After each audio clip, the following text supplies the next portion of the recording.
Buffalo Bills, Jim Kelly. There's pain built into being a Bills fan. 4 straight Super Bowl losses. Freezing playoff heartbreak. A drought that lasted 17 years. But there's also pride. And that pride starts with Jim Kelly, drafted in 1983, and didn't even want to play in Buffalo at first. He went to the USFL instead. But when he finally arrived, he gave the city everything.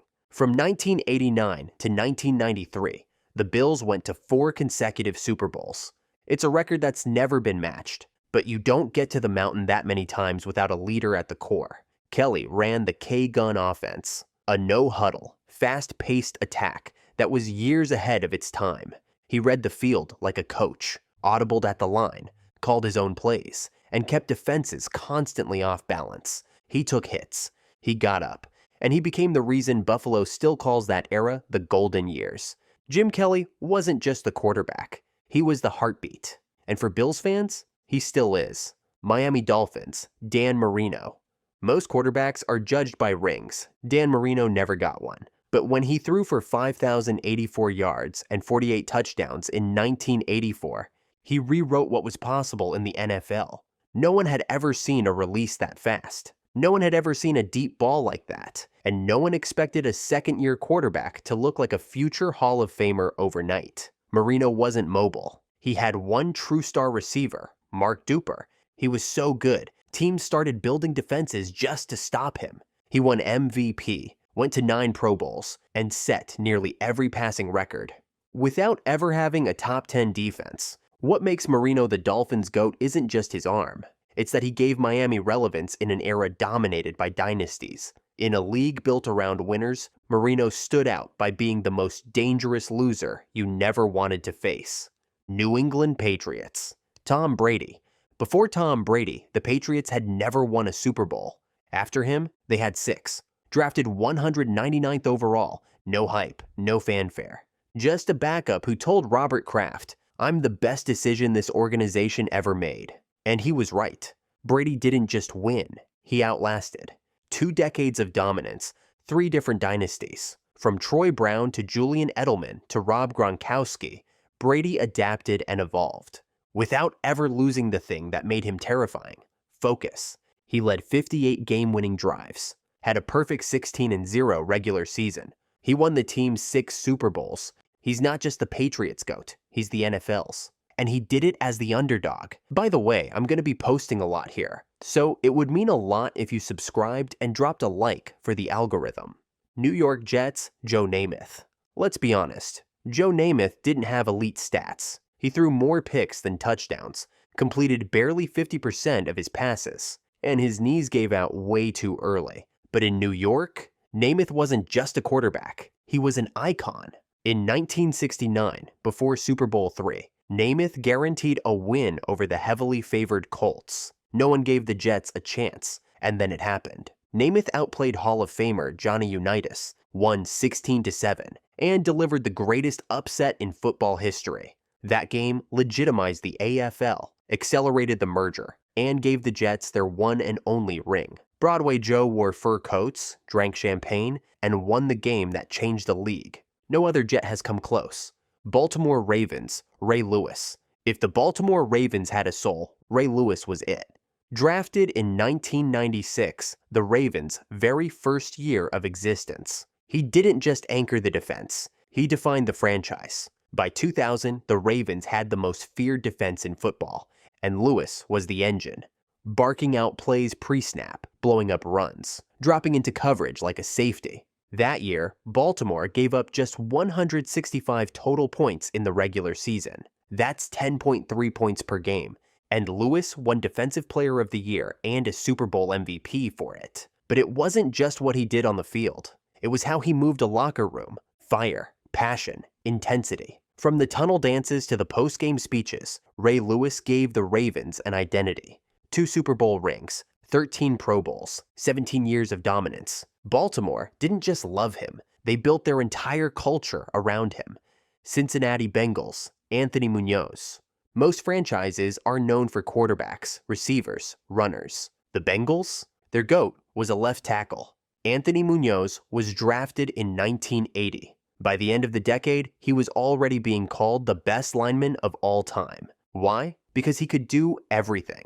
Protect the blind side, pull around the edge like a tight end, flatten defenders, and never take plays off. He made 11 straight Pro Bowls, 9-time All-Pro, and he played in 2 Super Bowls, nearly delivering the franchise its first ring in 1988. In a city that struggled to find stars, Munoz was the constant. He made everyone around him better, and to this day, ask any Bengals fan, who's the best to ever wear stripes? They'll say Munoz, without hesitation.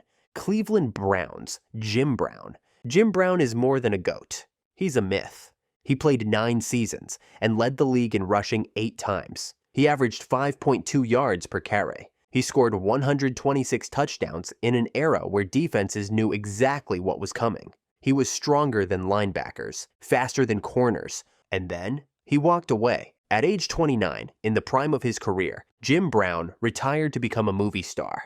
He never looked back, and he never stopped being the most dominant force the game has ever seen. There's a reason the Browns, a team with no Super Bowl wins, still walk around with pride, because they had Jim Brown. Pittsburgh Steelers, Mean Joe Green. The Steelers have had legends at every position: Bradshaw, Polamalu, Bettis, Lambert, Watt. But it all started with one man, Mean Joe Green. Drafted in 1969, he joined a team with zero identity. No titles, no tradition, no fear. By the mid-70s, the Steelers were the most feared defense in football, and Green was the cornerstone. He played angry. He bullied offensive linemen. He set a tone and forced the rest of the team to rise with him. Under Green, the Steelers won 4 Super Bowls in 6 years. The player who turned Pittsburgh into a football factory, and the star of the most iconic Super Bowl commercial ever. A Coke ad that showed he wasn't just feared, he was beloved. You don't build a dynasty without a foundation. Mean Joe was the foundation. Houston Texans, J.J. Watt. The Texans are still a young franchise. They don't have a Super Bowl. They don't have a legendary quarterback, but they do have J.J. Watt. And for a full decade, that was enough. Drafted in 2011, Watt was a defensive end with the motor of a running back and the IQ of a middle linebacker. In just his second season, he won Defensive Player of the Year, posting 20.5 sacks, 16 passes defended, and 4 forced fumbles. And then he did it again and again. 3-time DPOY, 2 seasons with over 20 sacks, and a stretch from 2012 to 2015 where he was the best player in football, period. He blocked passes, scored touchdowns, terrorized quarterbacks, and somehow still made time to become the face of Houston Community Relief after Hurricane Harvey. J.J. Watt didn't just represent the Texans. He was the Texans. On a team that struggled to build history, he gave them one. Indianapolis Colts, Peyton Manning. The Colts have had great players: Marvin Harrison, Reggie Wayne, Dwight Freeney, Edgerrin James. But none of them mattered without Peyton Manning. He didn't just run the offense, he was the offense. He called the plays, changed routes at the line, dictated tempo, and rewrote how quarterbacks controlled a game pre-snap. For over a decade, Manning made the Colts a Super Bowl contender every year. From 2003 to 2009, they won 12 or more games 7 years in a row. He won 4 MVPs in Indy, a Super Bowl in 2006, and made the Colts, yes, the Colts, the scariest team in the league. Even after neck surgery and being let go, he returned with the Broncos and won another ring. But ask any Colts fan, his legacy lives in Indy. Peyton turned a basketball city into a football powerhouse. Jacksonville Jaguars, Fred Taylor. The Jaguars don't have a long list of superstars, but the one they do have? Fred Taylor. Drafted in 1998, he was fast, powerful, and quiet. And maybe that's why people still underrate him. Taylor rushed for 11,695 yards. That's more than Earl Campbell, Jim Taylor, Terrell Davis, and yet, he never made a Pro Bowl until his 10th season. Why? Because he played in Jacksonville, for teams that were good, but never great, flashy, but never loud. But on the field, he was consistent dominance. Taylor averaged over 4.6 yards per carry, had 7 1,000-yard seasons, and was the heart of the Jags' early success, including that 1999 AFC Championship run.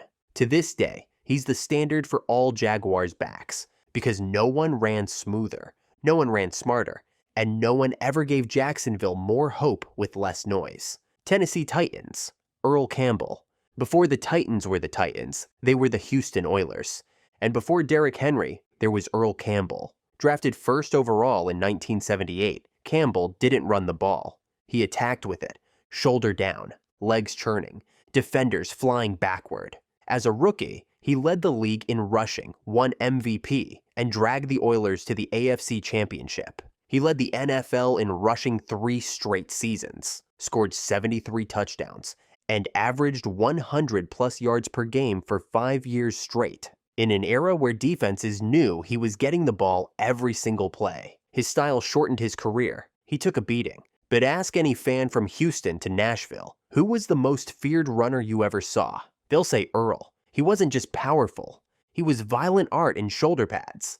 Denver Broncos, John Elway. Some quarterbacks are born into greatness. John Elway had to fight for it. Drafted in 1983, 2 Super Bowl losses by 1989, branded a choker, called overrated. Then came the redemption arc. In his 15th and 16th seasons, Elway won back-to-back Super Bowls, the last one at age 38, riding off into the sunset like a movie script. But it wasn't just the rings. Elway was the most physically gifted quarterback of his era. Big arm, ridiculous mobility, and a knack for pulling off the impossible when everything was falling apart. He had 47 game-winning drives, went to 5 Super Bowls, and from 1983 to 1998, Denver never needed another leader. The Broncos built an entire franchise around Elway. Then, he came back as GM and helped build another champion. He didn't just change the game, he changed the franchise, twice. Kansas City Chiefs, Patrick Mahomes. You can call it early. Patrick Mahomes is already the Chiefs' GOAT. Before he arrived, Kansas City had 1 Super Bowl from 1969, a long drought of playoff misery, a reputation for falling short. Since Mahomes took over, 5 Super Bowl appearances, 3 Super Bowl wins, 2 MVPs, one of the greatest statistical starts in NFL history. He's not just a passer, he's a magician. Sidearm throws, no-look dimes, 50-yard bombs off one leg. And when the game's on the line, he turns into something else entirely. Ask the Bills, ask the Niners, ask anyone who's faced him down 10 and watched it vanish in 90 seconds. Mahomes is the most important Chief ever, and if his career stopped today, he's still the best they've ever had. Las Vegas Raiders, Marcus Allen. Bo Jackson was a phenomenon, but Marcus Allen was the backbone. He did it all. Ran between the tackles, caught passes, picked up blitzes, scored touchdowns, and he did it with style. Allen's career included a Super Bowl MVP, a 1985 MVP season, one of the greatest runs in NFL history, 74-yard cutback in the Super Bowl, and 145 total touchdowns. But it wasn't always easy. He clashed with ownership, was benched in his prime, still kept producing. He holds the franchise rushing record. For a franchise built on chaos and swagger, Marcus Allen brought grace, consistency, and rings. Los Angeles Chargers, LaDainian Tomlinson. There are running backs, and then there's LT. LaDainian Tomlinson wasn't just fast. He was explosive, elusive, and impossible to tackle. From 2001 to 2009, he was the face of the Chargers, and maybe the most dominant fantasy football player of all time. His 2006 season is still untouchable. 1,815 rushing yards, 28 rushing touchdowns. He won MVP. He scored more points than some teams, but it wasn't just a one-year wonder. LT had 8 straight 1,100-yard seasons, over 18,000 total yards, and caught 624 passes as a running back. He gave San Diego a reason to believe, and every time he touched the ball, the whole stadium stood up, because they knew something special might happen. He was the greatest Charger of all time. Dallas Cowboys, Emmitt Smith. The Cowboys have a long list of legends: Roger Staubach, Troy Aikman, Michael Irvin, but the one who did it the longest, and with the most pain tolerance, was Emmitt Smith. Drafted in 1990, small frame, no blazing speed. Scouts questioned if he could be a workhorse. He answered with 18,355 rushing yards, most in NFL history. 175 total touchdowns, 3 Super Bowl rings, an MVP, and no quit, ever. Emmett ran through stacked boxes, through shoulder injuries, through a broken collarbone, and still dropped 170 yards on the Giants that day. He wasn't flashy, he was relentless. And for a franchise built on drama and stardom, Emmitt Smith brought durability, leadership, and records that may never fall. New York Giants, Lawrence Taylor. No defensive player has ever changed the game the way Lawrence Taylor did. He didn't just rush the passer, he hunted them. Drafted in 1981, he immediately became the most feared player in the league. By 1986, he had 20.5 sacks, a league MVP as a linebacker, a Super Bowl ring, and every offensive coordinator losing sleep. He made the blindside tackle a necessity. He forced teams to change protections, and he played like he was shot out of a cannon. Every single snap, 2 Super Bowls, 10 Pro Bowls, and a career of pure chaos. Yes, there was controversy off the field, but on the field, LT was a storm in shoulder pads and the greatest Giant ever. Philadelphia Eagles, Reggie White. Before he was the Minister of Defense in Green Bay, he was already a legend in Philadelphia. Reggie White was drafted in 1984 after dominating the USFL, and from the moment he showed up in Philly, he was unstoppable. In just 8 seasons, he posted 124 sacks, 13 forced fumbles, countless broken game plans. He could play inside, he could bend around the edge, and he had the most devastating club move in NFL history. But Reggie wasn't just brute strength. He was a technician and a man of faith who led with quiet intensity. He eventually won a ring in Green Bay. But in Philly, he was the most feared man in football. No one moved like him, no one hit like him. And to this day, Eagles fans still chant his name. Washington Commanders, Darrell Green. He wasn't the flashiest, he wasn't the biggest. But for 20 straight seasons, Darrell Green was impossible to shake. He played from 1983 to 2002. Yes, 2002. And was still running 4.3 speed in his late 30s. At just 5 feet 9 inches, he covered the league's best receivers. From Jerry Rice to Randy Moss, he saw them all. He won 2 Super Bowls, 7 Pro Bowls, and the respect of everyone who lined up against him. He didn't talk trash. He didn't make noise. He just ran with you, year after year. Washington had big stars like Riggins and Theismann, but none of them lasted as long or covered more ground than Darrell Green. Chicago Bears, Walter Payton. They called him Sweetness, but there was nothing soft about how he ran. Walter Payton was the Chicago Bears. Drafted in 1975, he played for 13 seasons. For most of those years, the Bears didn't have a quarterback, a line, or even a chance. But they had Payton, and that was enough. He rushed for 16,726 yards, scored 110 touchdowns, and broke tackles like they insulted his family. He hurdled defenders before it was trendy. He stiff-armed with bad intentions. And when the Bears finally won the Super Bowl in 1985, everyone knew who had carried them there. He didn't score in that game, but it didn't matter. He was the reason they got there at all. Payton never missed a game, never complained, and never gave anything less than his full soul. If Chicago football had a heartbeat, it was wearing number 34. Detroit Lions, Barry Sanders. Barry Sanders was the greatest highlight in NFL history. On the worst luck in NFL history. He played 10 seasons, rushed for 15,269 yards, averaged 5 yards per carry for his entire career. And then he walked away, in his prime. Why? Because Detroit couldn't build around him, because he was tired of carrying everything. But when he played, you couldn't take your eyes off him. He'd stop on a dime, turn a 5-yard loss into a 50-yard gain, make 10 men miss in a single play. He was magic, and he did it with no all-pro linemen, no playoff runs, no excuses. Barry is the only player whose career ended too early, and still felt complete. He gave Detroit its only real identity, and in a way, still does. Green Bay Packers, Aaron Rodgers. Green Bay has had legends under center, Bart Starr, Brett Favre. But for pure talent, Aaron Rodgers was something else entirely. Drafted in 2005, he sat for 3 years behind Favre. And when he finally got his shot, he redefined quarterback play, touch throws, sidearm lasers, Hail Marys that weren't lucky, they were calculated. He won 4 MVPs, threw over 59,000 yards, won a Super Bowl, and posted the lowest interception rate in NFL history. Rodgers didn't just beat you, he did it effortlessly. Yes, some fans still cling to the Favre era, but in Green Bay, Rodgers was surgical poetry in cleats, and for 18 years, he gave them a shot in every game.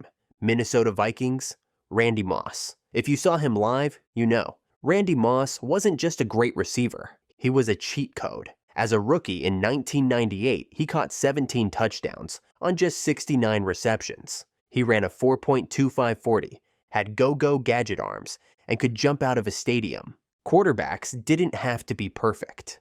Just throw it near him, and he'd do the rest. He helped the Vikings go 15-1 in his rookie year, nearly got them to a Super Bowl, and left a trail of scorched corners across the NFC. Yes, there were attitude issues. Yes, he didn't always block. But when it came to raw impact, Randy Moss was a meteor. And in Minnesota, there's never been anyone like him since. Atlanta Falcons, Julio Jones. The Falcons have had stars. Michael Vick electrified a generation. Matt Ryan won an MVP. But Julio Jones, he was the nightmare no cornerback could prepare for. Drafted 6th overall in 2011, after the Falcons traded 5 picks just to move up and get him, Julio arrived with pressure and immediately exceeded it. He wasn't just big, he wasn't just fast, he was a problem. For nearly a decade, he averaged over 90 yards per game, one of the best rates in NFL history. He posted 7 seasons with over 1,000 yards, including a 1,871-yard season in 2015 that felt like he was playing on rookie mode. No receiver tracked deep balls better. No one tormented NFC South secondaries like him. And no one made more jaw-dropping sideline grabs look casual. Yes, he never won a Super Bowl. But for Falcons fans, when they saw number 11 line up wide, they knew this man could take over the game at any moment. Carolina Panthers, Steve Smith Sr. Steve Smith wasn't just a great receiver. He was Carolina football.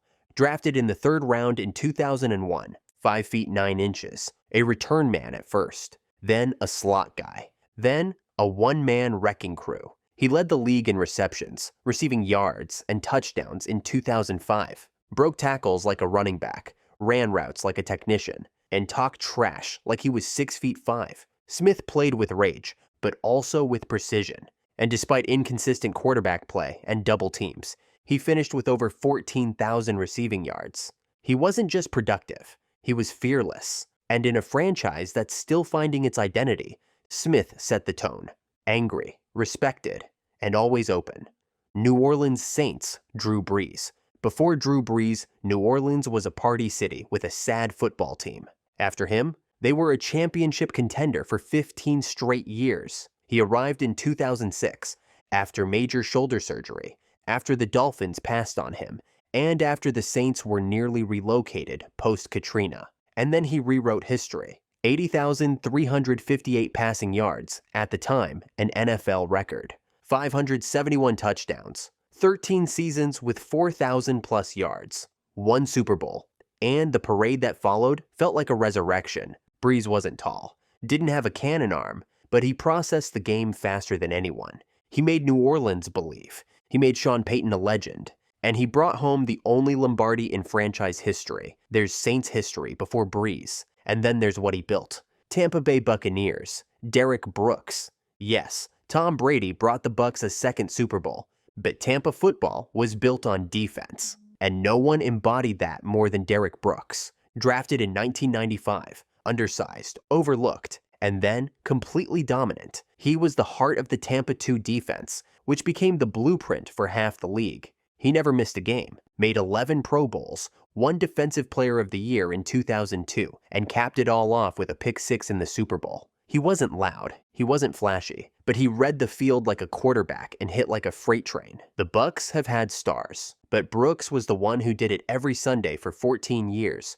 without excuses or decline. Ask any fan from the 2000s. Who ran the show? They'll say Derrick Brooks, the calm storm in the middle of chaos. Arizona Cardinals. Larry Fitzgerald.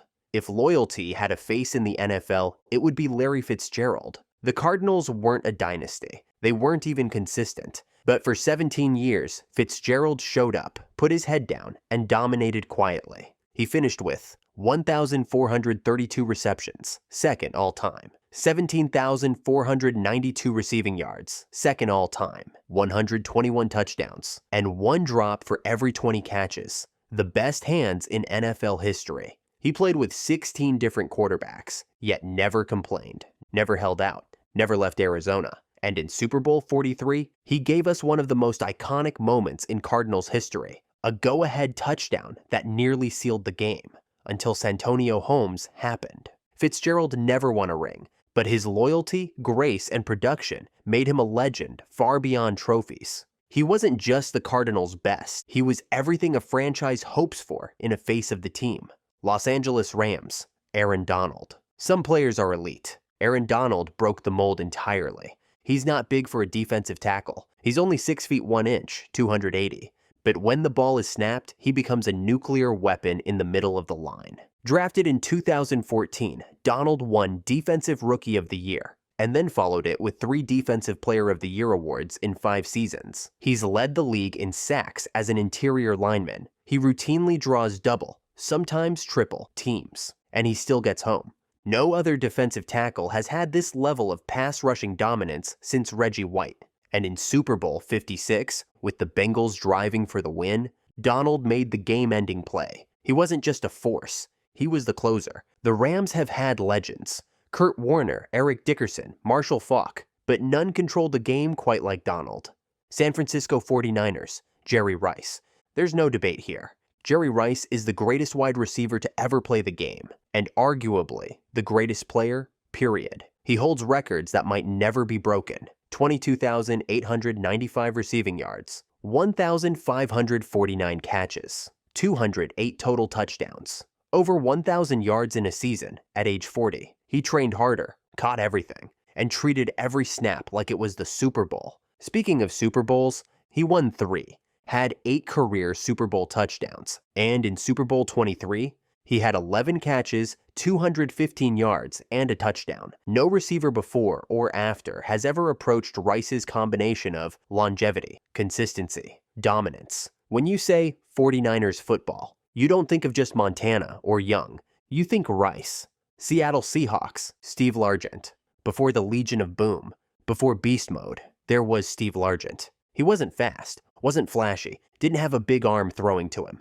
But he got open, he caught everything, and he was Seattle's first real star. Drafted in 1976, the Seahawks' inaugural season, Largent played his entire 14-year career with the team. He retired holding nearly every receiving record, 819 receptions, 13,089 yards, 100 touchdowns, and he did it with grit, precision, and zero ego. He made 7 Pro Bowls, was inducted into the Hall of Fame in 1995, and remains the standard that every Seahawks receiver is judged by. He wasn't the loudest, but he was the most dependable, and in a city that fell in love with blue-collar greatness, Largent fit perfectly.